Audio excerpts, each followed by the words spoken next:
자체 서비스 하는 회사를 가야 한다라는 말에 대해 어떻게 생각하시나요? SI, SM 하는 기업들이랑 차이가 클까요? 우선은 요것부터 얘기를 할게요. SI하고 SM은 그러니까 이거 확률인데 높은 연봉이 좀 눈치가 보인다고 할까? 왜 그런지 한번 상황을 얘기를 할게요. SI에 대해서 그냥 얘기를 할게요. SI는 내가 처음에 취업하기에는 좋은 것 같아요. 실력을 키우기에는. 근데 SI의 태생적인 구조에 문제가 하나가 있어요. 왜 그런지 제가 좀 얘기를 해드릴게요. 우선은 회사 서비스가 아니잖아요. 그러다 보니까 어떤 일이 일어나냐면 대부분 이제 의뢰 위치일 수밖에 없어요. 왜냐면 갑의 입장에서는 SI 줄 때 많거든요. 그럼 여기저기 이제 알아보다가 어떻게 이제 선택을 하냐. 이제 가격이 싸고 잘하는 곳을 어떻게든 선택을 하려고 하겠죠. 그러면은 의뢰 입장인 SI에서는 어떻게든 이제 수주를 해오려고 해요. 그럼 여기서 적당한 가격에 좋게 따오는 경우도 있고요. 그렇지 못한 경우도 있어요. 그래서 적당한 가격이 아닌 경우에 이런 경우에 너무 힘들어져. 그 적당한 가격이 아니면 왜 하느냐라고 할 수 있는데 대표의 입장에서는 나한테 이윤이 없더라도 인건비라도 털 수 있고 유지될 수 있다면 받아오는 경우가 종종 있어요. 근데 그런 경우가 SI 업체에서는 꽤 많아요. 그래서 그런 일로 인해서 개발자가 이제 3D다 뭐 이런 얘기가 나왔던 거예요. 왜냐면 일을 더 한다고 해서 더 잘 만든다고 해서 돈을 더 받는 게 아니에요. SI는.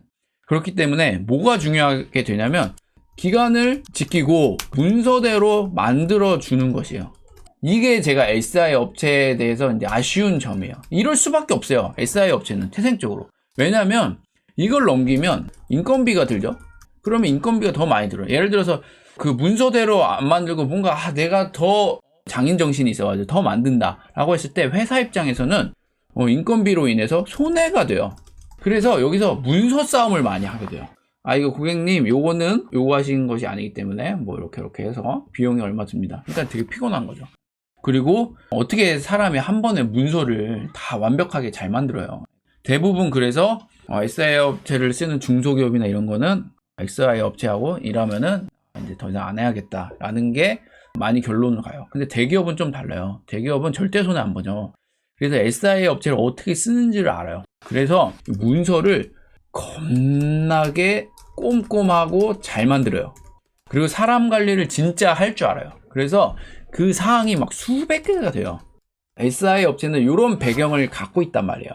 결국에 인건비 싸움, 시간 싸움을 할 수밖에 없는 회사예요. SI는. 예를 들어서 진짜 넉넉히 돈을 받는 경우도 있어요. 하지만 아닌 경우도 있어요. 그래서 진짜 돈을 넉넉히 받는다. 뭐 하는데 한 10억 받아왔다. 근데 인력은 한 3명 투입해가지고 한 1년이면 된다. 뭐 이런 경우에는 좀 여유가 있겠죠. 이런 회사도 뭐 있을 것 같아요. 제가 보기엔 SI 업체에서. 근데 그런 환경이 되기가 쉽지가 않은 거예요. 누가 뭐 더 비싸고 뭐 하려고 하겠어요. 어느 정도 규모가 되고 일만 한다 싶으면 싸게 하고 싶죠. 그런 경향이 있다 보니까 SI 회사에서는 기간을 지켜라. 그리고 문서대로만 만들어라 라는 형태로 가게 된다는 거죠. 그러다 보니까 장점은 보다 다양한 일을 해볼 수 있다는 장점이 있겠죠. 왜냐하면 이 프로젝트가 끝나면 다음 프로젝트를 하고 또 다음 프로젝트를 하고 그러다 보니까 다양한 어떤 형태의 고객과 다양한 어떤 프로젝트를 진행할 수 있다는 장점이 있다라고 저는 보여져요. 그렇기 때문에 처음에 하는 신입들은 괜찮다라고 저는 좀 생각이 들어요. 배우는 입장에서. 그리고 온전히 자기가 프로젝트 하나를 다 맡아보는 일도 해볼 수가 있거든요. 그래서 어떻게 프로젝트가 진행되는가라는 걸 볼 수 있는 그런 차원에서 저는 괜찮다라고 보여져요. 그러면은 자체 서비스를 가진 회사는 뭐 항상 좋냐? 그것도 아니에요. 우선 자체 서비스를 가진 회사는 리스크가 더 커요. SI 업체보다. 왜냐하면 서비스를 만들어가는 과정이기 때문에 만약 완전 스타트업이라고 하면은 이것도 한번 나눠볼까요? 스타트업, 이미 자리 잡은 기업 이렇게 보면 스타트업 같은 경우에는 리스크가 커요. 왜냐하면 망할 수 있는 거죠. 근데 여기서도 스타트업이 또 두 가지예요. 투자를 받은 스타트업. 요 말은 뭐냐면 자원이 빵빵한 스타트업이 있고 진짜 힘든 스타트업이 있어요. 투자받은 스타트업을 가시면은 좀 여유로워요.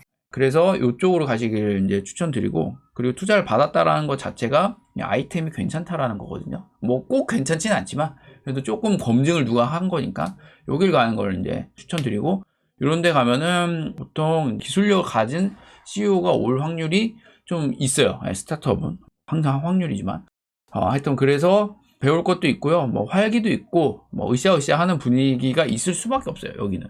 그래서 여기를 좀 추천드리고, 진짜 힘든 스타트업은 투자를 왜 못 받았느냐 라고 봤을 때 뭐 아이템이 좀 거기서 거기인 뭐 그럴 수도 있고, 아니면은 뭐 대표가 마음에 없어서 그럴 수도 있고, 그렇긴 하지만 이런 경우에는 좀 이제 막 힘들어요. 연봉도 막 많이 받기 힘들고. 그래서 저는 만약 가신다면 여기를 좀 추천드리고, 근데 스타트업은 진짜 뭐 아니면 돼요. 만약에 대박 났다 그러면 뭐냐면 카카오톡 초기 멤버 같은 위치가 될 수 있어요. 제가 이제 우리 그 직원들하고 얘기하거든요. 우리 회사 미래 진짜 카카오톡처럼 뭐 배달의 민족처럼 뭐 될 수도 있지 않을까? 뭐 이런 얘기를 해요. 진짜로 뭐 얼토당토 않는 얘기도 아니고 어느 정도 가능성이 있어요. 근데 거기에 이제 초기 개발자들이 정말로 뭐 엄청 대단했느냐라고 봤을 때 아닐 확률이 꽤 있어요. 근데 그 서비스를 만든 거죠. 만들었고 그게 대박이 나면서 대단한 개발자가 돼버린 거죠. 물론 제가 그분을 만나진 않았지만 그분도 어느 정도 동감하는 게 있을걸요. 왜냐면 카카오톡을 만든 개발자보다 훨씬 더 장난 아니게 더 어려운 걸 할 수 있는 개발자는 이 지구상에 많았을 거라고 저는 생각을 해요.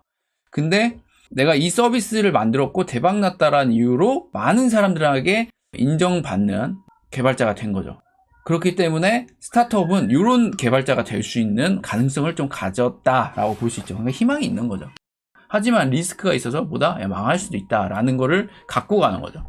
그 다음에 자체 서비스를 갖고 있지만 이미 자리를 잡은 기업 같은 경우에는 이거를 좀 보셨으면 좋겠어요. 그래도 이제 새로운 것을 도전하는 이제 기업인가, 아니면 머물러 있는가, 그냥 있는 서비스만 잘 해도 이미 잘 굴러가는 기업인가, 요거면 참 베스트죠. 왜냐면 빵빵하고 뭔가 새로운 프로젝트를 진행하고 연구를 투자하고, 그리고 이 회사는 사실 스타트업과 비슷하죠. 왜냐면 또 도전하고 뭔가 새로운 거를 계속 하는 기업이니까. 그래서 좋다라고 보여지는데, 다만 이런 이미 자리 잡고 뭔가 체계가 잡힌 기업은 스타트업처럼 또는 SI 업체처럼 온전히 내가 무언가를 프로젝트를 맡아서 할 수 있는 확률이 조금 적어요. 진짜로 잘 자리가 잡힌 회사는. 왜냐면 시스템이 잘 돼 있어가지고 예를 들어서 뭐 버튼 하나를 구현하는데 혼자서 만든다던가, 그리고 전체적인 골격은 뭐 위에 선임이나 아니면 CTO가 해준다던가, 이런 확률이 좀 있을 수는 있죠. 그래서 이래나 저래나 저는 이제 둘 중에 만약 기회가 있다면, 내가 가진 자본이 좀 작다면, 내가 좀 실력이 많이 덜 컸다면 요런 데 들어갈 수 있다면 베스트인 것 같아요. 많이 클 수 있고. 그 다음에 차선책으로는 SI 업체도 저는 좋다고 봐요.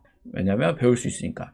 그 다음에 이미 자리 잡은 기업은 들어가기가 쉽지 않을 거예요. 왜냐하면 이미 뽑는 눈도 높고 가려는 사람도 많기 때문에 들어가기는 쉽지 않을 것 같다라는 게 제 개인적인 생각입니다.